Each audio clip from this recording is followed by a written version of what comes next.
Hello प्यारे बच्चों, आज की इस वीडियो में हम लेकर आ चुके हैं अर्धवार्षिक परीक्षा 2024-25 का विषय सामाजिक विज्ञान कक्षा 8वीं। तो प्यारे बच्चों, आपको जो है पेपर में 2.5 घंटा आपको समय दिया जाएगा और 60 पूर्णांक का आपका पेपर होगा। तो यहाँ पे देख लीजिए, लिखा है निर्देश में सभी प्रश्न हल करना अनिवार्य है। सभी प्रश्नों के उत्तर निम्नानुसार निर्देशानुसार अपनी उत्तर पुस्तिका में लिखिए। तो प्यारे बच्चों, चलिए स्टार्ट करते हैं। पहला क्वेश्चन आता है आपका बहुविकल्पीय प्रश्न। तो पहला क्वेश्चन में देखिए, लिखा है सन 1765 में किस गवर्नर ने मुग़ल बादशाह से बिहार व उड़ीसा की दीवानी प्राप्त की। तो आपके सही उत्तर होगा ए नंबर, रॉबर्ट क्लाइव। तो आपका सही आंसर होगा। इसके बाद नेक्स्ट क्वेश्चन है आपका, भारत में लोकसभा में सत्ताधारी दल का मुखिया होता है। तो आपको बी नंबर राइट आंसर लगा देना है, प्रधानमंत्री। इसके बाद तीसरे में है, इतिहास में विकास का युग कहा जाता है। तो आपका राइट आंसर होगा सी नंबर, आधुनिक काल को। तो आप इस तरह से कर लीजिएगा। इसके बाद नेक्स्ट क्वेश्चन आता है आपका चौथा क्वेश्चन में है, संविधान के अनुसार सरकार का अंग नहीं है। तो इसमें आपका राइट आंसर हो जाएगा सी नंबर, मीडिया। पाँचवें में सर्वप्रथम किस विदेशी यात्रा द्वारा भारत के समुद्री मार्ग का पता लगाया गया था। तो आपको कर देना है B number, Vasco da Gama. तो आपका राइट आंसर है। इसके बाद नेक्स्ट क्वेश्चन आता है आपका, रिक्त स्थानों की पूर्ति कीजिए। तो आपके रिक्त स्थान वाले प्रश्न हैं। तो छठवें में है, भारत में धान चावल की फसल वर्षा ऋतु में बोई जाती है। तो यहाँ पे आपको भरना है वर्षा। सातवें में, लोकसभा में कुल 543 सदस्य निर्वाचित होते हैं। तो 543 डालना है आपको। और आठवें में, वे संसाधन जिनका सीमित भंडार है आणविकरणी कहलाते हैं। तो यहाँ पे आपको भरना है आणविकरणी। नौवें में, पृथ्वी के पृष्ठ पर दानेदार कणों के आवरण की पतली परत मृदा कहलाती है। तो आपको यहाँ पे मृदा करना है। 10वें में, ब्रिटिश काल में भारत में कपड़े रंगने के लिए कपास की खेती की जाती थी। तो यहाँ पे भरना है आपको कपास। तो आप इस तरह से कर लीजिएगा। इसके बाद नेक्स्ट आता है आपका अति लघुत्तरीय प्रश्न। यहाँ पे देख लीजिए, प्रश्न क्रमांक 11 से 16 तक के प्रश्न जो हैं आपके अति लघुत्तरीय वाले प्रश्न हैं। तो प्रश्न क्रमांक 11 में देखिए, लिखा है भारत में जनगणना कितने वर्षों के अंतराल में की जाती है। तो आपको उत्तर में कर देना है प्रत्येक 10 वर्ष। इसके बाद 12 में है, संसाधन कितने प्रकार के होते हैं, उनके नाम लिखिए। तो आपको उत्तर में कर देना है संसाधन 2 प्रकार के होते हैं, प्राकृतिक संसाधन और मानव निर्मित संसाधन। तो आप ये उत्तर कर लीजिएगा। इसके बाद 13 में है, पहली इंग्लिश फैक्ट्री सन 1651 में किस नदी के किनारे स्थापित की गई। तो आपको उत्तर में कर देना है हुगली नदी के किनारे की गई। इसके बाद आता है आपका प्रश्न क्रमांक 14। प्रश्न क्रमांक 14 में है, भारतीय संविधान का जनक किसे कहा जाता है। तो आपको उत्तर में कर देना है डॉक्टर भीमराव अंबेडकर को। 15 में है, इलेक्ट्रॉनिक वोटिंग मशीन ईवीएम का उपयोग किस कार्य में होता है। तो आपको उत्तर में करना है वोट डालने या वोट की गिनती करने के लिए।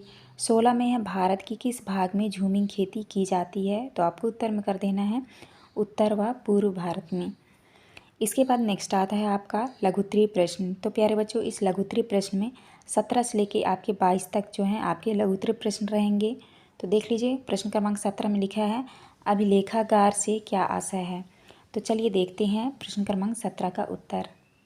तो यहाँ पे देख लीजिए, ये रहा आपका प्रश्न क्रमांक 17 का उत्तर। लिखा है, अभिलेखागार ऐसे दस्तावेजों या अभिलेखों का संग्रह है जिन्हें प्रमाण के रूप में या सांस्कृतिक, ऐतिहासिक और अन्य शोध हेतु जानकारी के स्रोत के रूप में उनके मूल के कारण स्थायी संरक्षण के लिए चुना गया है।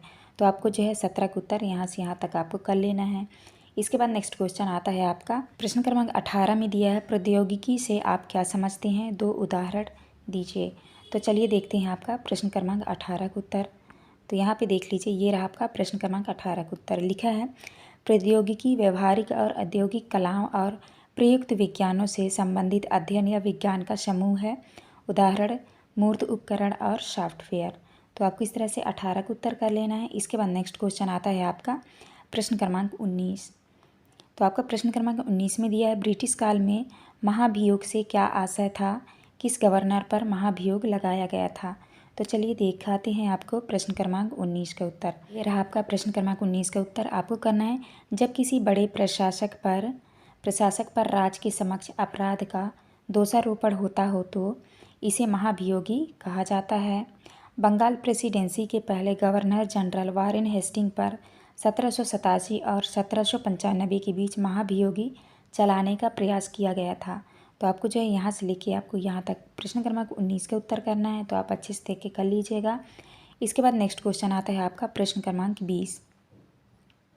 तो यहाँ पे देखिए ये रहा आपका प्रश्न क्रमांक 20।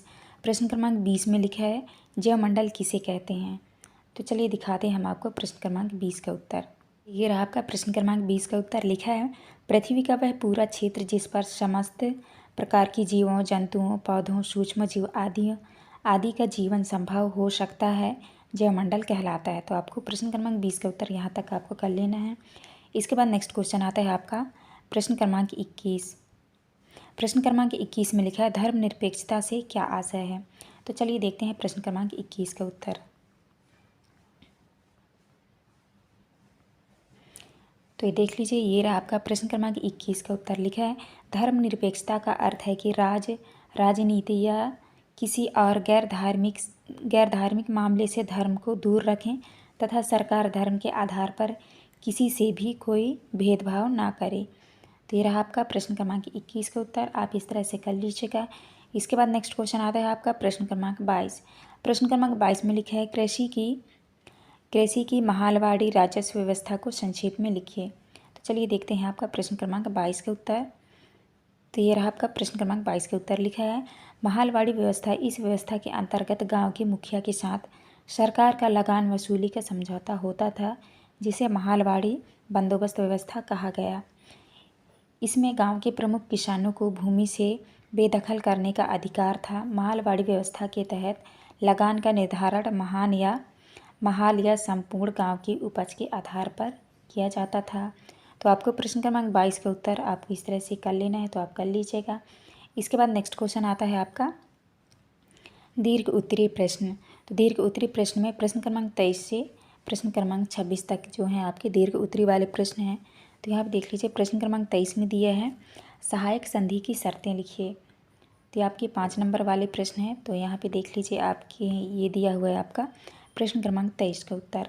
तो आपको लिखना है सहायक संधि की शर्तें। पहला है अंग्रेज़ों के साथ सहायक गठबंधन करने वाले भारतीय शासक को अपने स्वयं के सशस्त्र बलों को भंग करना पड़ा और अपने क्षेत्र में ब्रिटिश सेना को स्वीकार करना पड़ा। दूसरे में भारतीय शासकों को ब्रिटिश सेना का भुगतान करना पड़ेगा। अगर वह भुगतान करने में असफल हुआ तो उनके क्षेत्र में से एक भाग को अंग्रेज़ों को सौंप दिया जाएगा। तो आपको इस तरह से प्रश्न क्रमांक 23 का उत्तर करना है। इसके बाद नेक्स्ट क्वेश्चन आता है आपका 24 में दिया खाद्य फसलों एवं व्यावसायिक फसलों में उदाहरण सहित अंतर लिखिए। तो चलिए देखते हैं प्रश्न क्रमांक 24 का उत्तर। तो ये रहा आपका प्रश्न क्रमांक 24 का उत्तर। तो आपको लिखना है खाद्य फसलें निर्वाह फसलें हैं जो मानव उपभोग के लिए हैं। इनमें फल, सब्जियां, अनाज और आलू जैसे कंद शामिल हैं। अनाज जिसमें गेहूं, चावल और मक्का जैसी फसलें शामिल है। व्यावसायिक फसलें में लिखना है एक कृषि फसल जो लाभ से बेचने के लिए उगाई जाती है उसे व्यावसायिक फसल कहा जाता है। तंबाकू व्यावसायिक खेती का एक उदाहरण है। तो आपको इस तरह 24 का उत्तर करना है। इसके बाद नेक्स्ट क्वेश्चन आता है आपका प्रश्न क्रमांक 25। देखिए प्रश्न क्रमांक 25 में दिया है जल की उपलब्धता क्यों कम हो रही है। जल बचाव की कोई 3 विधियां लिखिए। तो चलिए देखते हैं प्रश्न क्रमांक 25 का उत्तर। यहाँ पे देखिए प्रश्न क्रमांक 25 में लिखना है देश में पानी के परंपरागत स्रोत कम वर्षा बेतरतीब दोहन के चलते खत्म होते जा रहे हैं। इस कारण भूजल स्तर घटता जा रहा है। और यहाँ पे लिखना है आपको जल संरक्षण के उपाय। पहला है आपको जितनी आवश्यकता हो उतने ही जल का उपयोग करें। पानी के नलों को इस्तेमाल करने के बाद बंद रखें। मंजन करते समय नल को बंद रखें तथा आवश्यकता होने पर ही खोलें। चौथे में है नहाने के लिए अधिक जल को व्यर्थ ना करें। तो आपको जो है इस तरह से प्रश्न क्रमांक 25 का उत्तर करना है। इसके बाद नेक्स्ट क्वेश्चन आता है आपका प्रश्न क्रमांक 26 में दिया है जैविक खेती से क्या आशय है, इसकी उपयोगिता के संबंध में अपना मत लिखिए। तो चलिए दिखाते हैं आपको प्रश्न क्रमांक 26 का उत्तर। तो आपको इस तरह से 26 का उत्तर करना है। लिखा है जैविक खेती एक ऐसी पद्धति है जिसमें रासायनिक उर्वरकों, कीटनाशकों तथा खरपतवार नाशियों के स्थान पर जीवांश खाद, पोषक तत्वों, गोबर की खाद कंपोस्ट, हरी खाद, जीवाणु कल्चर, जैविक खाद आदि का उपयोग किया जाता है, जिससे न केवल भूमि की उर्वरता शक्ति लंबे समय तक बनी रहती है। इसके बाद है आपका उपयोगिता में लिखना है आपको। उपयोगिता मत जैविक विधि द्वारा खेती करने से उत्पादन की लागत तो कम होती ही है, इसके साथ ही कृषक भाइयों को आय अधिक प्राप्त होती है तथा अंतर्राष्ट्रीय बाजार की स्पर्धा में जैविक उत्पाद अधिक खरे उतरते हैं। तो आपको इस तरह से 26 का उत्तर करना है। तो प्यारे बच्चों, इस वीडियो में जो हमें क्वेश्चन नंबर 1 से लेकर क्वेश्चन नंबर 26 तक का जो है संपूर्ण सॉल्यूशन करा दिया है, तो आप अच्छे से देख के कर लीजिएगा। यहाँ पे हमारी वीडियो कंप्लीट होती है। आपको हमारी वीडियो अच्छी लगी हो तो प्लीज़ हमारे चैनल को लाइक एंड सब्सक्राइब करें, जिससे आपको आने वाली हर एक वीडियो की नोटिफिकेशन आपको मिल सके। तो चलिए मिलते हैं अब नेक्स्ट वीडियो में।